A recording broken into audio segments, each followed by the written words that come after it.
Hello, hello, hello, and welcome to the Let Us Talk podcast show, the show that is rated R for real and not PG for playing games. I am one of your hosts, the Boss Lady.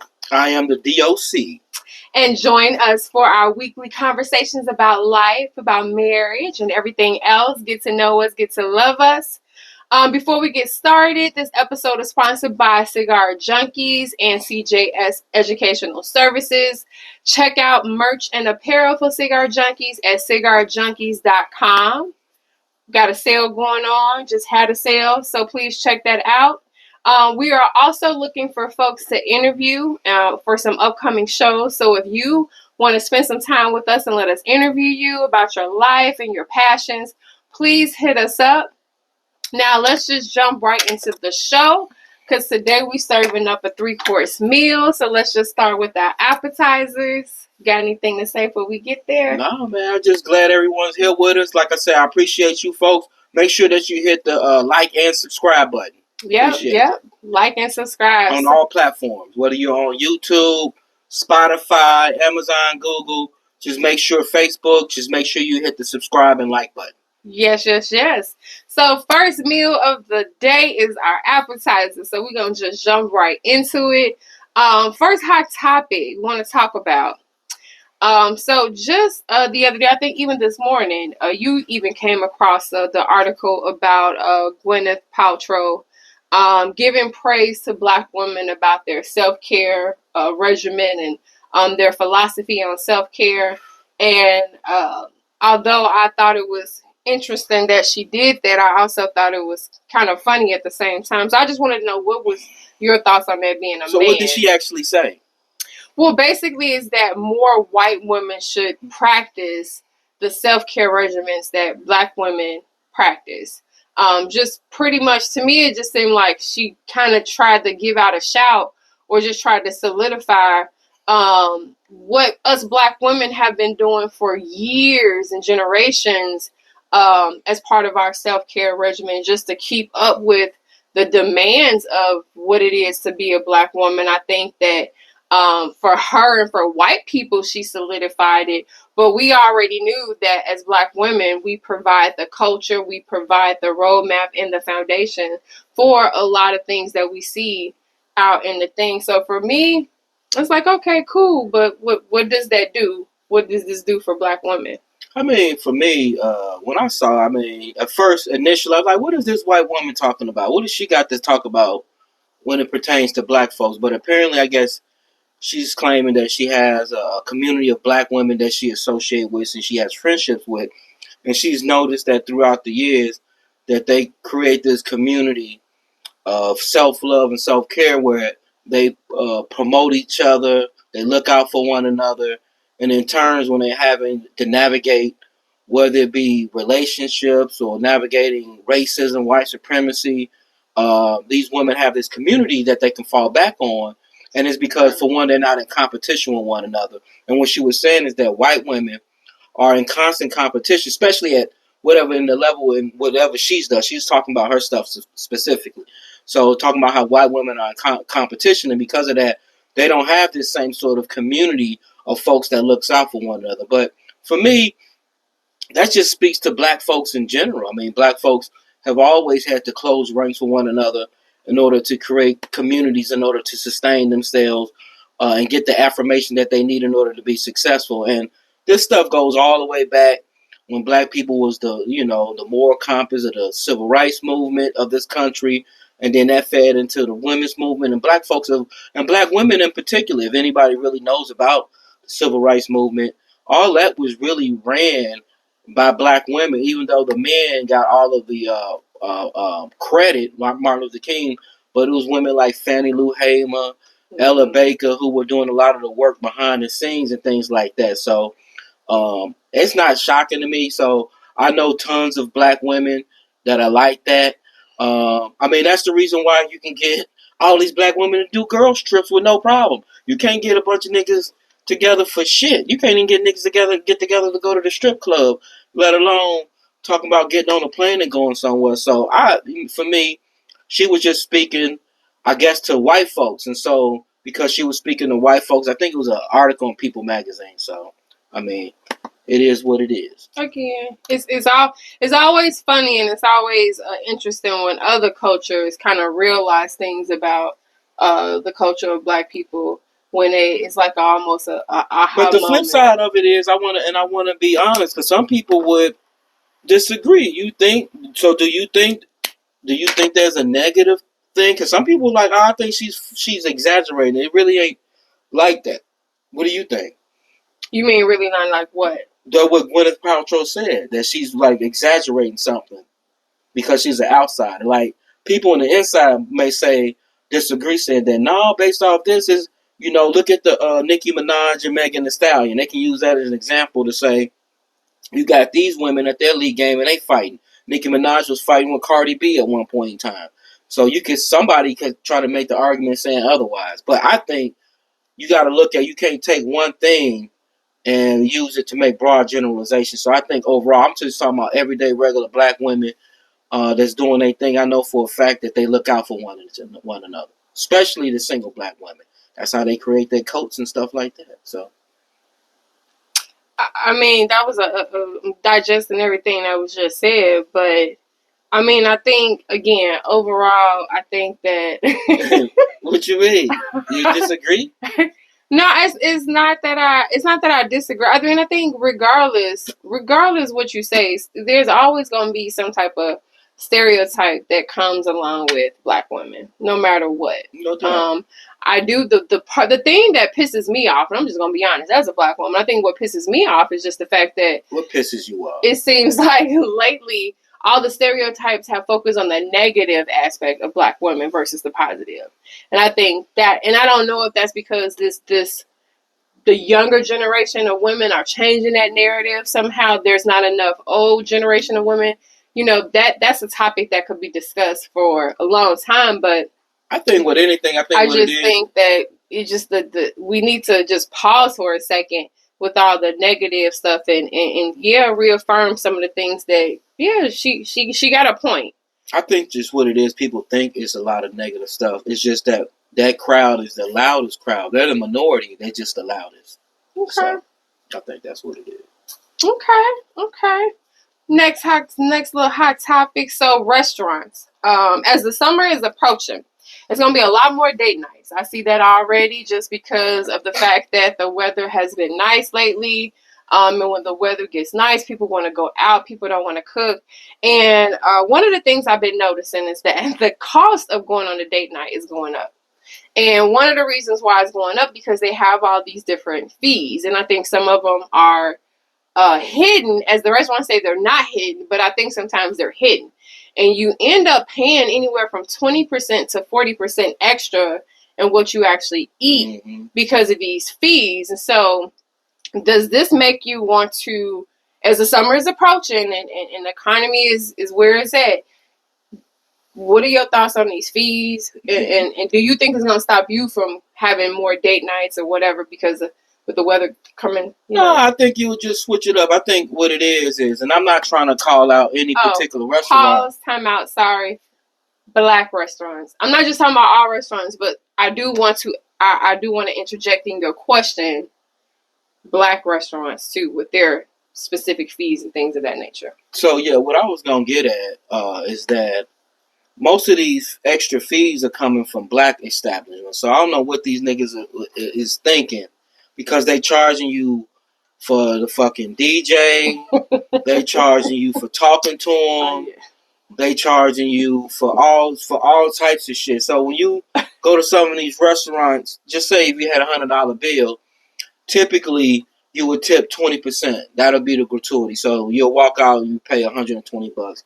Now, once they add all the taxes and shit and the fees, you up to like $140.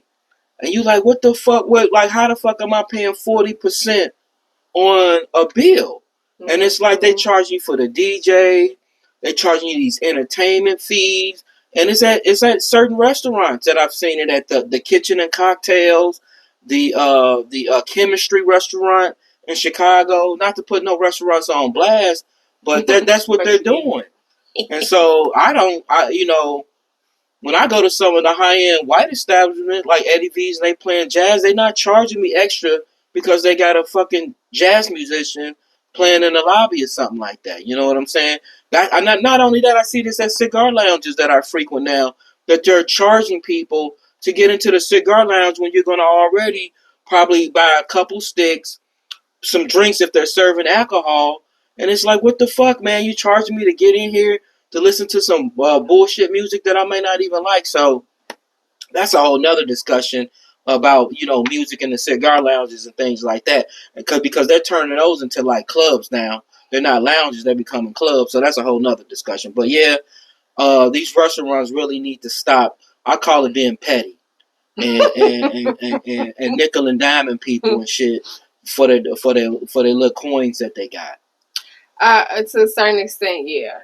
It's just like, why? I get the tax. I get, you're supposed to tip the waitress and things of that nature. But I think I seen something on Instagram where a person had posted their receipt, and this particular establishment had a jazz night or something that particular night. So they was hit with the entertainment fee just because the fact that the place of business had a band. And I was just like, I don't. I'm like, if you're gonna have a band, just charge a cover charge to come in and let people decide if they want to pay that extra fee to come in because you have a live band. But then, what about the people who saying, "Oh, nigga, you just being cheap. You got it. You can afford it. Why you bitching about some fucking fees and shit?" No, niggas ain't gonna nickel and dime me. It's just on principle. Okay. Last hot topic. It's like a nigga, you getting a bag of weed from a nigga and the nigga charging you $1 for the bag that he putting the weed in. Well, the dispensaries do it somehow, some way. They get their money back from their bag. Because that's a whole different type of bag that they put it in. Okay. I guess dispensary bags are better than sandwich bags. Yeah, it's a smell-proof bag. It can pass through the X-ray machine. So it's a different type of bag. So last hot topic, and this last topic kind of leads into our entree, our main course. And so recently, actually just a couple of days ago, saw that there were some more shootings in Chicago and things of that nature. And I think the first thing that it brought to my head was that, wow, it's going to be a long summer. It's going to be a very long summer with a lot of shootings. And when, obviously, when these things happen, death happens, you have people that post about it. You have people that talk about it. And so what I wanted to bring up is this whole concept of people using tragedy for likes. Using tragedy of something that happened to someone as a way of gaining either likes for themselves or gaining, I don't know, just attention. And so, how you feel about that? When you see that, when you see displays of that, like through social media, you see people drop little hints and things of that nature. How does that make you feel about it? Yeah, I think part of it is that, for one, I mean, first I want to send, prayers to all of the victims of gun violence and things like that. I was a victim of gun violence. So prayers to all those people, the folks that may have lost someone.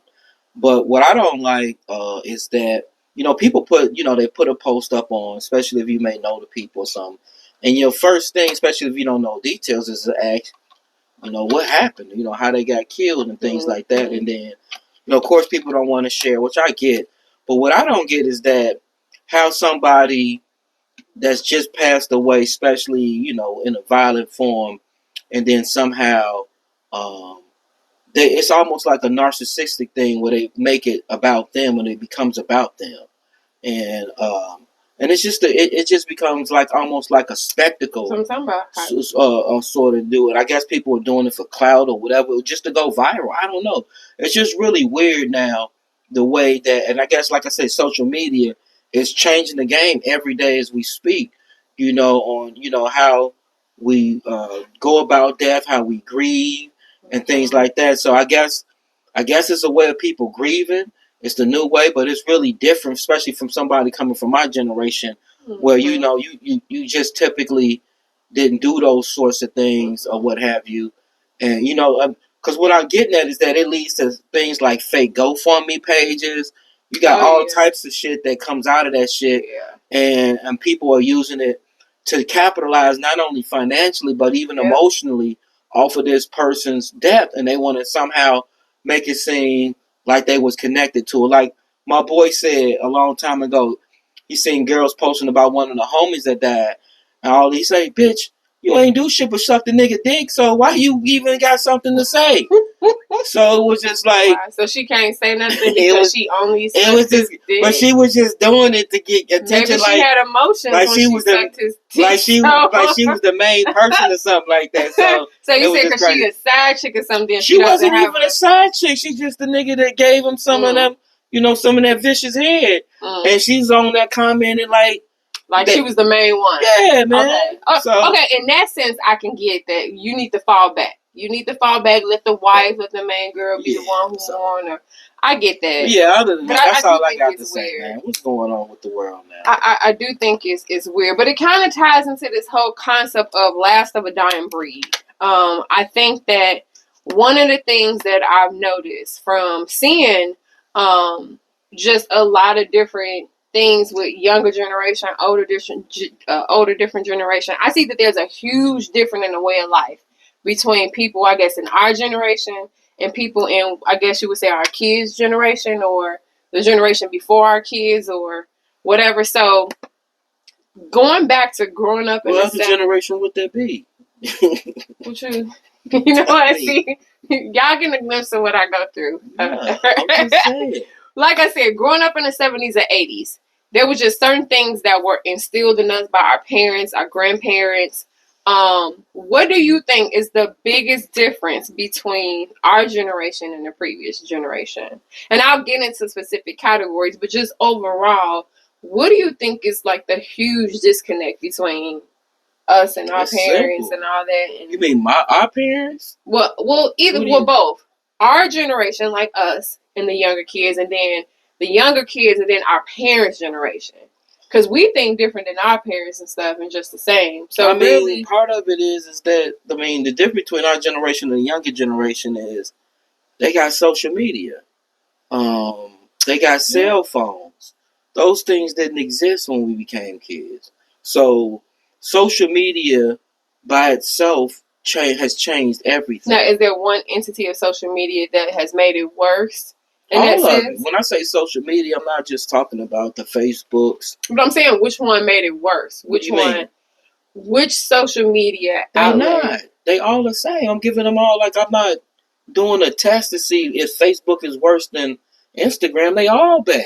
Okay. I mean, you didn't ask me. You asked me what's the difference. And so they're not. I'm not saying they're all bad because there's good to come out of it. We're using these platforms now to talk to the world.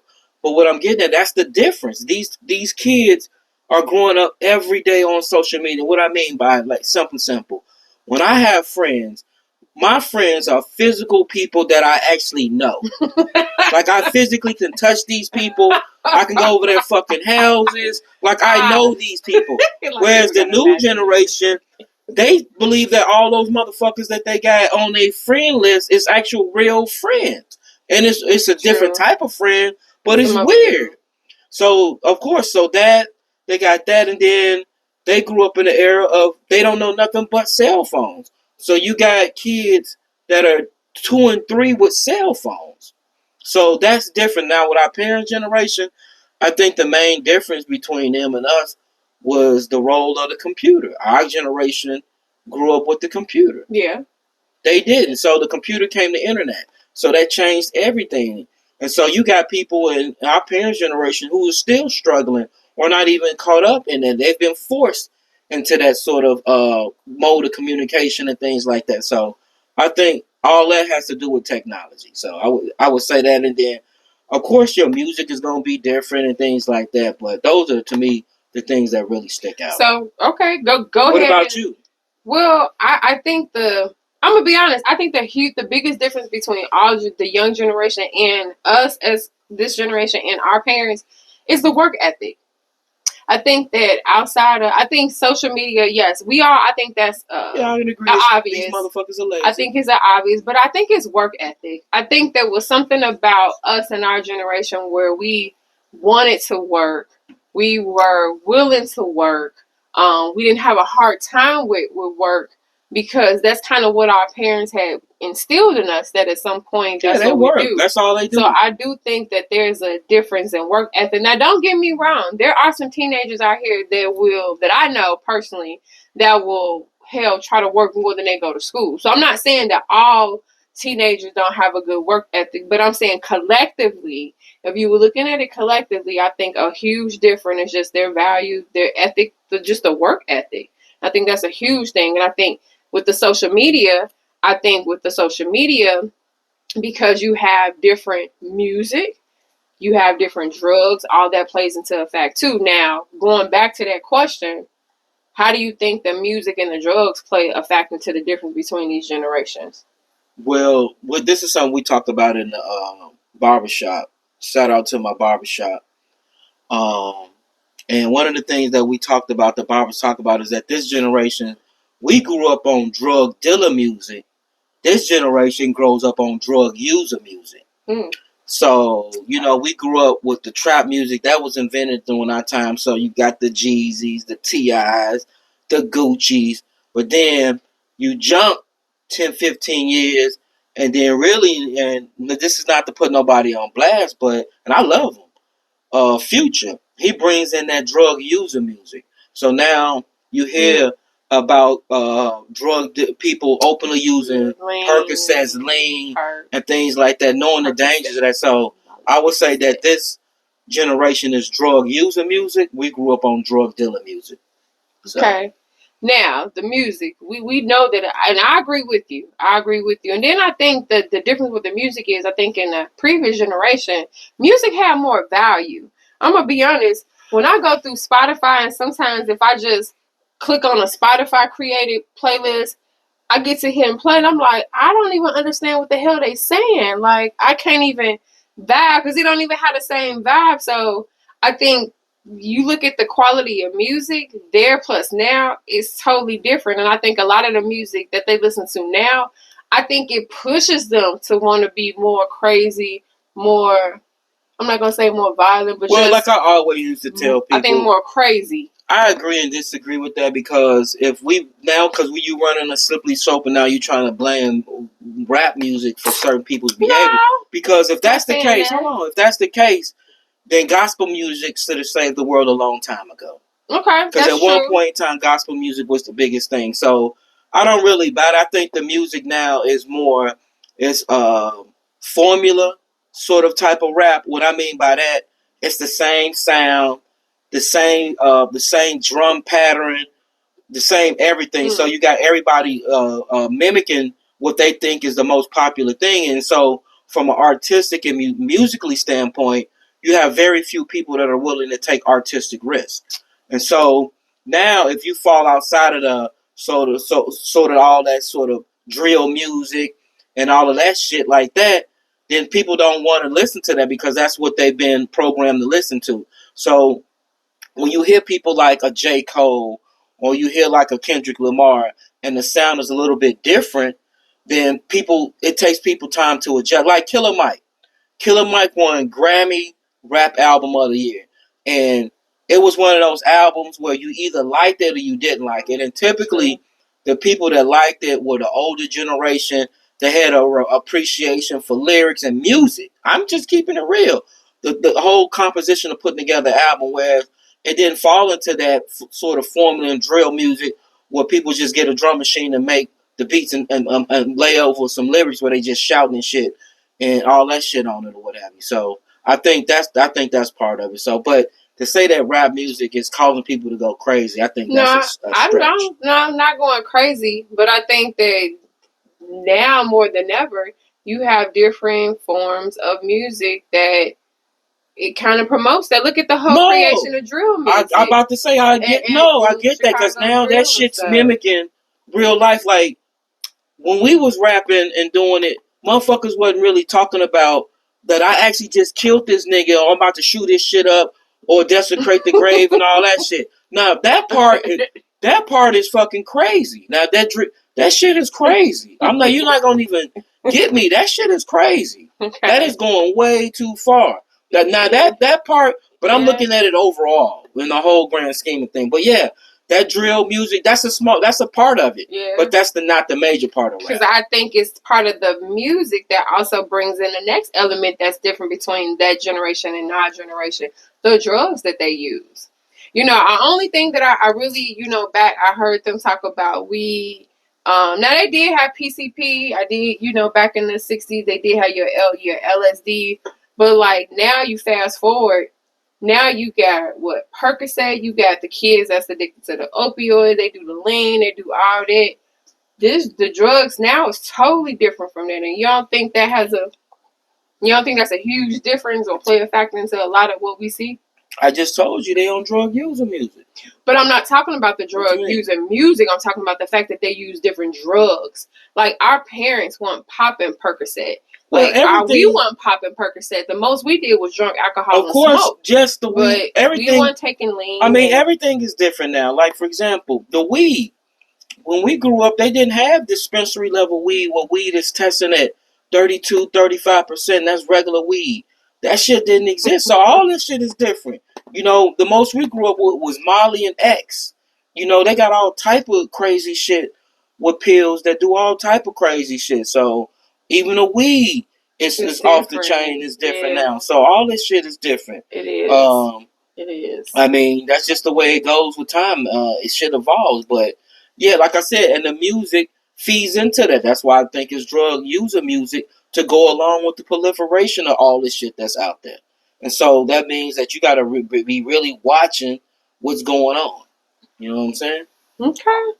And then last, with this concept of last of the dying breed, this generation, the way that they take care of themselves, a lack of self-care, do you think there's a similarity or a huge difference between the concept of health and healthcare and things of that nature with the young kids versus our generation? Because I know some of our parents were also very stubborn to the logic of healthcare and taking care of themselves and things of that nature. I'm gonna tell you this: a lot that mimics that. Like I told guys, this was a topic in the cigar lounge not too long ago.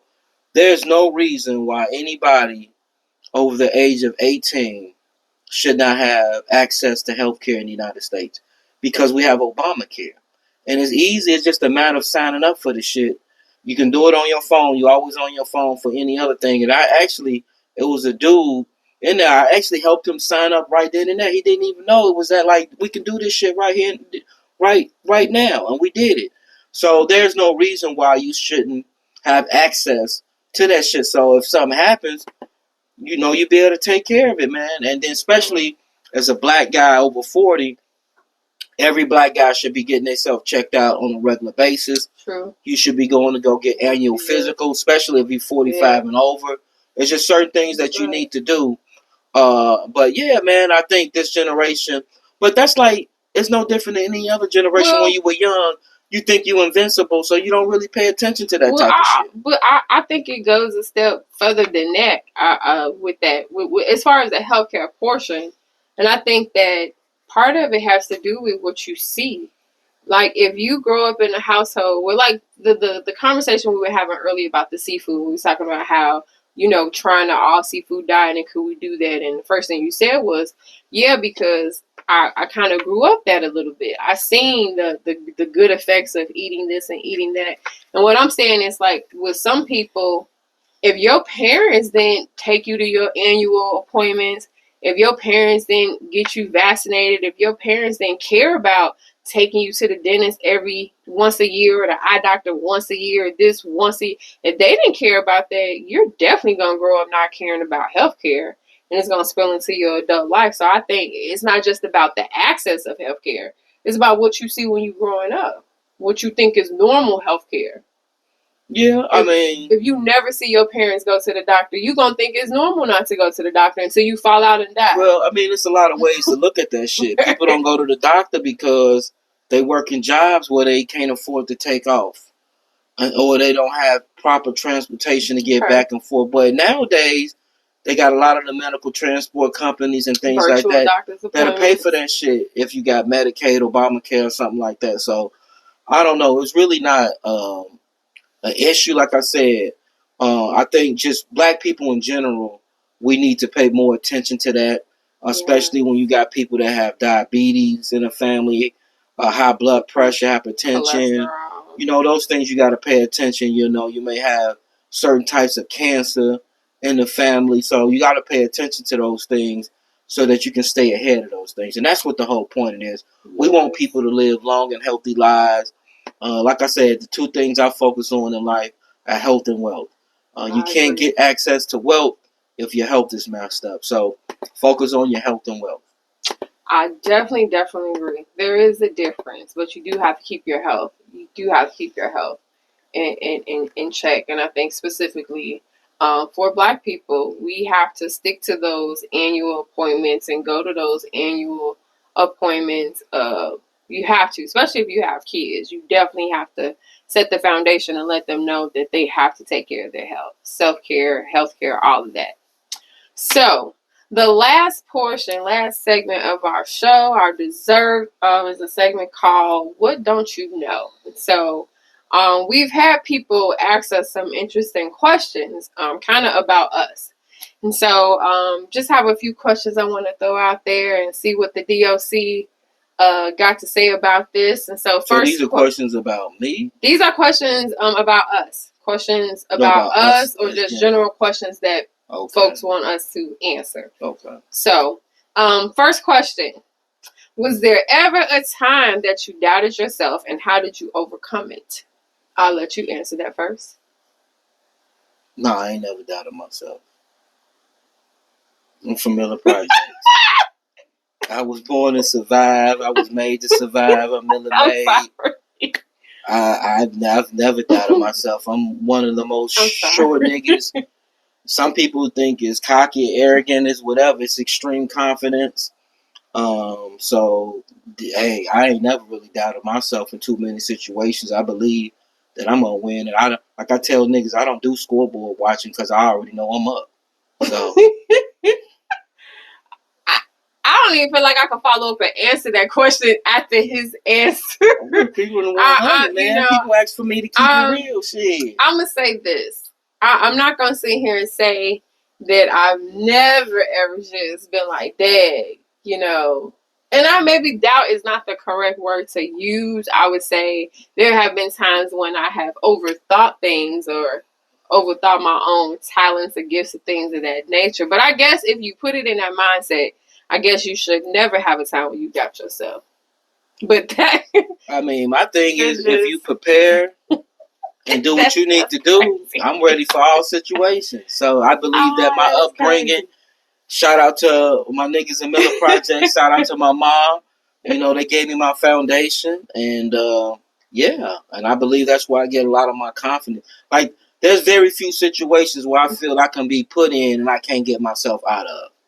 Like, I don't know too many situations where I've been in.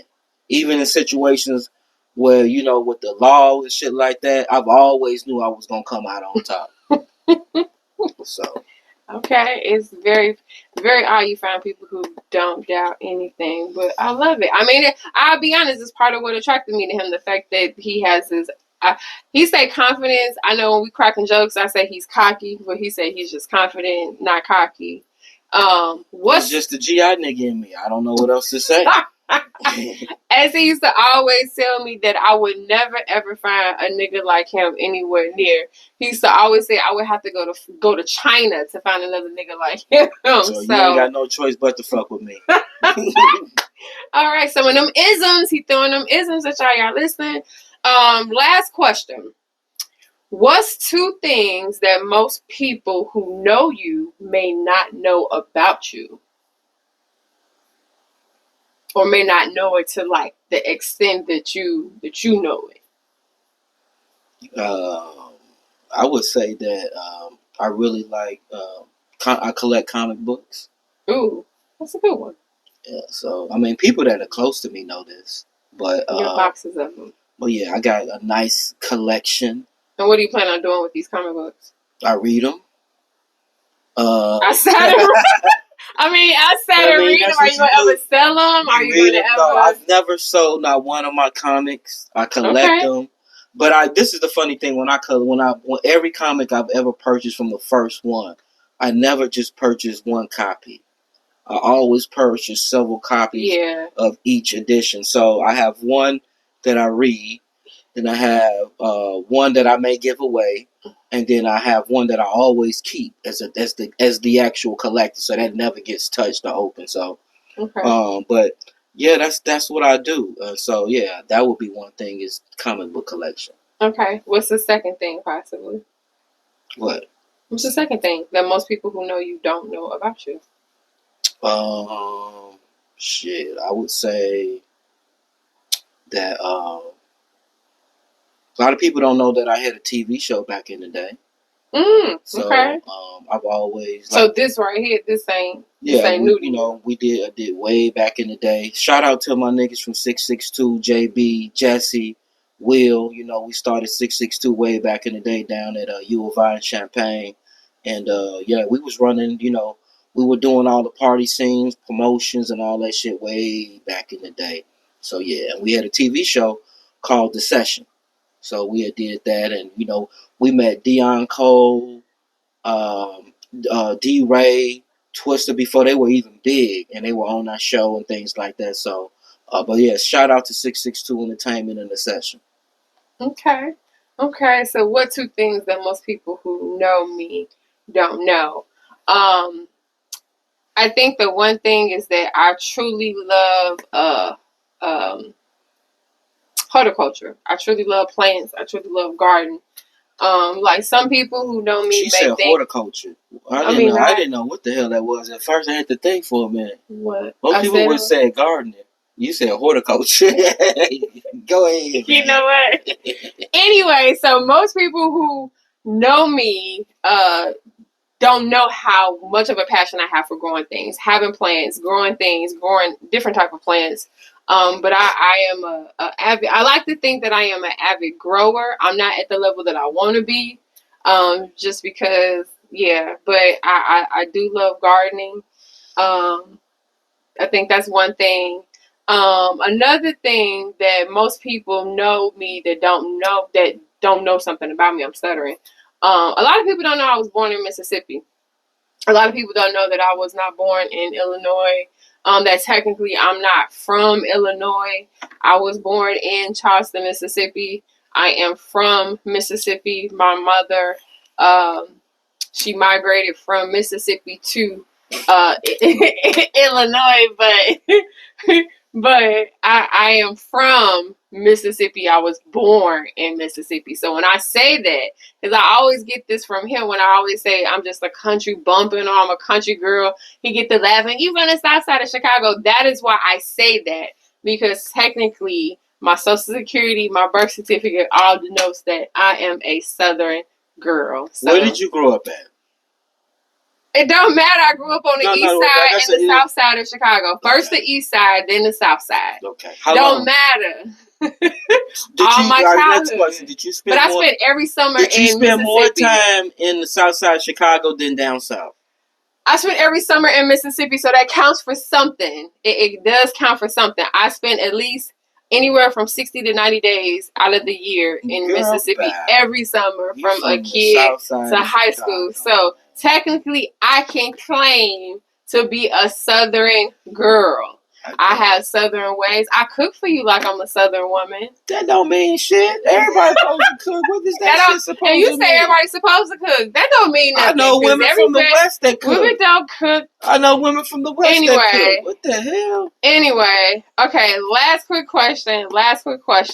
When you were younger, what did you do for money? How did you make money when you were younger? All type of illegal shit. I wasn't expecting that. Man, shit. That was not one of the hustles we used to do when we grew up in the projects. Man. We had a couple of hustles. We used to, back in the day, we used to put a quarter in the newspaper machines. And we would take all the newspapers out. Jesus. So instead of one, we would take all the motherfuckers out. Yeah, so them kids. It's like 50, 100 papers. And then we'd go up to the train stations and sell the newspapers to them niggas.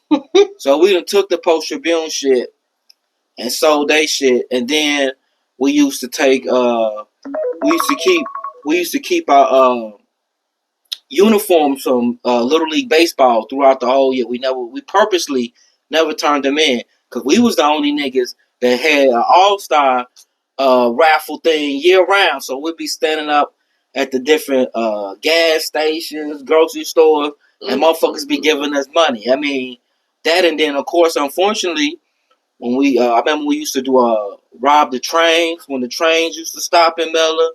We used to do that. We was like 12, 13. Little criminals. You had to get it, man, living in them projects, man. I mean, what you gonna do with 200 cash and 222 on food stamps a month? So you had to get it, man. And then one thing, and then unfortunately, when we got teenagers, we graduated to that street life. Or we was selling dope and drugs and shit like that. But yeah, that's what we had to do to get money, man. My answer is, I guess, on the opposite side of the spectrum. I did have a summer job though. The one year when I was 14, I did have a summer job at the health department. I know every nigga that had got burnt in 1989 because they had to come to the health department and get tested. What a great statistic to keep up with. Hey, I do. Me and my nigga, shout out to my nigga Kiki. Me and him used to work down at the health department. And we used to see all them niggas coming in there to get tested for gonorrhea, syphilis, all that shit. And we knew who all them niggas I'm thinking you talking about burn like they got burned with fire. That's I'm like, who keeps up with burn victims? Burn? I'm talking about burn STDs. Oh, well, now I know you talking about STDs. Well, you may be from Mississippi and now Southside if you don't know what getting burnt is. Because I didn't hear you say getting burnt. All the niggas who got burned. I thought you meant like all the... Anyway, the way I made money when I was young is totally different from him. I got allowance. I ain't gonna lie. I got allowance. So... I used to actually just pocket my allowance. I literally used to stack my allowance. I used to stack my allowance, and then like if I needed extra money, I would ask one of my parents. We allow you to go outside. Extra money, and so when I would get the extra money, I literally would just stack it, and so I would just keep my allowance. Or if they gave me money for food, I wouldn't spend it all. I literally just kept it. That's. I mean, I didn't get my first job, honestly, until I was in college. My dad wasn't playing that. So I got my first job when I was in college. So I just collected my allowance. Cool. So I had to get it how I live. Well, hopefully. We had to get out there and get it, G. Well, I told you I'm a natural born hustler. We had to get it. Well, with that concludes our What Don't You Know? And hopefully it gives you a little bit more insight of who we are. At this time, we want you to please go. We want you to not just go. We want you to watch. We want you to like. We want you to hit the subscribe. You only need 30 seconds to watch, to like it, to hit subscribe. Please do that. The Let Us Talk podcast show. Again, we are on Spotify, we're on YouTube, we're on Facebook, we're also on Instagram, and we're also on TikTok. So please check out our channel, check out our handles. And before we go, any lasting thoughts, the D.O.C? No, man, just everyone take care of themselves and do what you need to do. Make it do what it do. Yes, and I say just, again, health and wealth, two most important things. All right. Peace. Peace.